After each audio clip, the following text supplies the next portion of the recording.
Hey everyone, we're your sports writers here at the Pittsburgh Post-Gazette. Chris Carter, Ray Fittipaldo here at the Steelers practice facility at UPMC Rooney Sports Complex. And this is your update here as the Steelers get ready to play the Bengals Saturday night at Acrisure Stadium. As always, this show brought to you by Sabinas Canning Galicia, your mesothelioma and asbestos lawyers with over 85 years of experience. Call them today for a free consultation.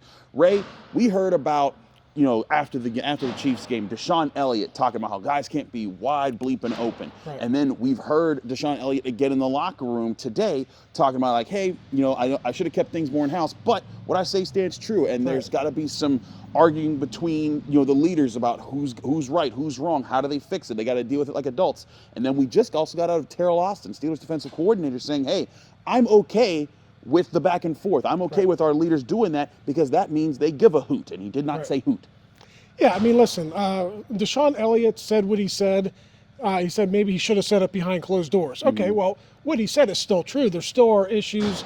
There's still bickering. There's still infighting. And, Chris, it's been happening for 3 consecutive games now.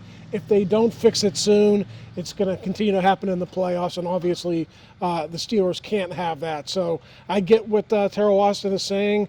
You want to get it out in the open. You want to fix it, but eventually you got to put it on film and you got to fix it, and you can't talk about it. You have to put your words into action. And I think that's the frustration we've been hearing from the Steelers players, right? Like DeShon Elliott, even after the Chiefs game, in the same segment where he was talking about guys can't be open, he's like, we're not doing the things we've been doing all season. And that's what Teryl Austin also said. He's like, look, this isn't about installing brand new defenses, brand new things. It's about getting back to the basic things that the Steelers were doing week in and week out that built the 10-3 record before this 0-3 stretch. Yeah, and he said it's about reinforcing things that maybe they would usually go over at the beginning of the season or early in the season. Now they're just taking a little bit of extra time and saying, okay, these are our principles. This is how we do things. Let's make sure we have this straight going into the game. So you're right, Chris. There's not going to be major personnel changes. There's not going to be schematic changes. Austin said we are who we are.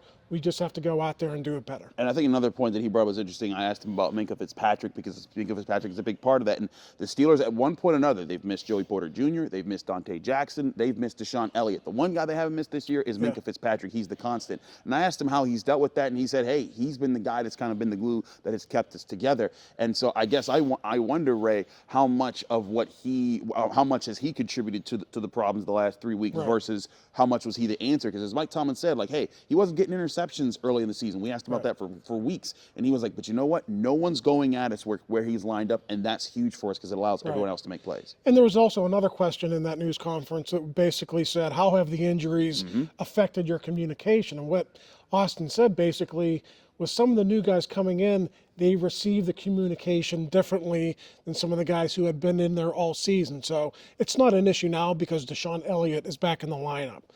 Dante Jackson is back in the lineup. But you sort of saw what Austin was saying. Yeah, when new guys come in, maybe you have to communicate differently with those guys, or maybe you have to make sure they're getting those calls. So that's all part of it. I think the good news for the Steelers is Joey Porter is back this week. Everyone else is healthy. So theoretically, those issues should disappear. Right, and I think it's important to talk about when we're talking about those communications on the field. Sometimes these are a matter of seconds. These are seconds where, hey, we went over this in practice where we were going through it and we were doing this as sort of our warm-ups and our walkthroughs and even when the pads were on. But sometimes it's about like, hey, I can trust Ray is going to be able to when I point and say that guy, he's going to know that means, hey, he's running with this person, but it's man, and he's adjusting to that and anticipating that. But if I'm working with Brian, Brian might think, oh, I'm in a zone on that play. But sometimes it's just simply about saying, hey, we have to be on the same page. And sometimes when different guys are in, they may both understand that there's a switch to happen here, just different interpretations as far as how it impacts how they play off each other. And a lot of times, if you go back and rewatch some of these clips or you rewatch the game in its totality, a lot of that stuff is happening late or as the snap goes off. They're still communicating. They're still pointing. And obviously that's not ideal. You want to have everything set. Yes. You want to know where every piece is going to be in that defense before that happens. So again, I go back to, are you communicating? Yes, but are you communicating in a timely fashion, I think that can be cleaned up as well. Absolutely. Let's talk about the offense a little bit too, because we talked to Arthur Smith. We also talked to Roman Wilson for the first time in a long time. He's been on injured reserve. His 21-day window was activated this week so he can practice, and he was a full practice participant according to the practice report for Tuesday.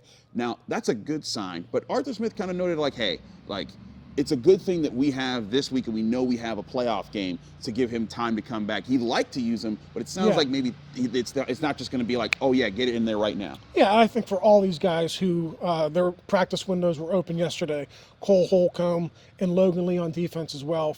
If you're the Steelers, why not do it, right? Right. You know, you have 3 weeks. If you're still playing in 3 weeks, great. Maybe these guys could be at your disposal. I think that goes for a guy like Roman Wilson. Let's face it, Chris.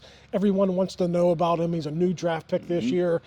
You look at the receiving core, you think this guy could help, but he's missed so much time. I think maybe it's a little bit unrealistic to think that maybe he could be better than Scotty Miller or Van Jefferson. I don't think that's the case. I think, you know, there's a learning curve for rookies, and I think sometimes, you know, guys are redshirted and they're redshirted for a reason. I think Holcomb is maybe a little bit more interesting. He looked really good out there in practice yesterday, and I think if there is an injury, I think that guy could slide right in, and you know, you wouldn't miss a beat. So there's different realities for I think all these injured guys who are coming back. I think Holcomb probably has a better shot at playing if there is an injury than a guy like Roman Wilson. No, that makes a lot of sense. Cole Holcomb's been a guy this year not this year, he was last year when they signed him. He was supposed to kind of be the Patrick Queen of the defense, being the sideline to sideline. He'll be the green dot. He'll handle those responsibilities. When he went out, it fell upon Landon Roberts and Quan Alexander and other guys to put it together. Now you have Patrick Queen. It'd be really interesting to see if Cole Holcomb was able to play at the level that he was kind of playing last year for the Steelers.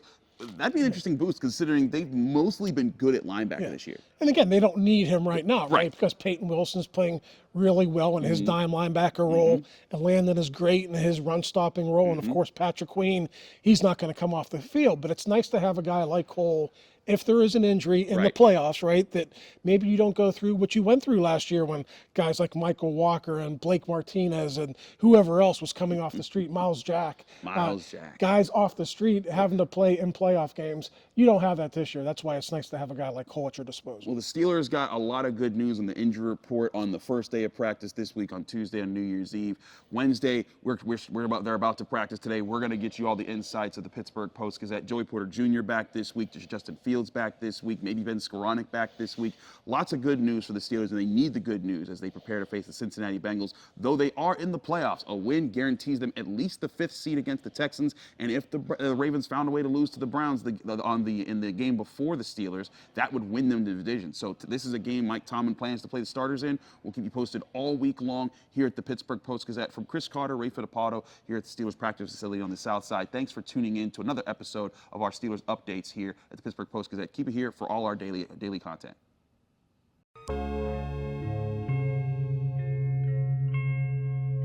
Thank you for checking out this content from Post-Gazette Sports. If you watch this video on YouTube, please like the video and subscribe to our channel. For all of the sports coverage the Post-Gazette has to offer, visit post-gazette.com.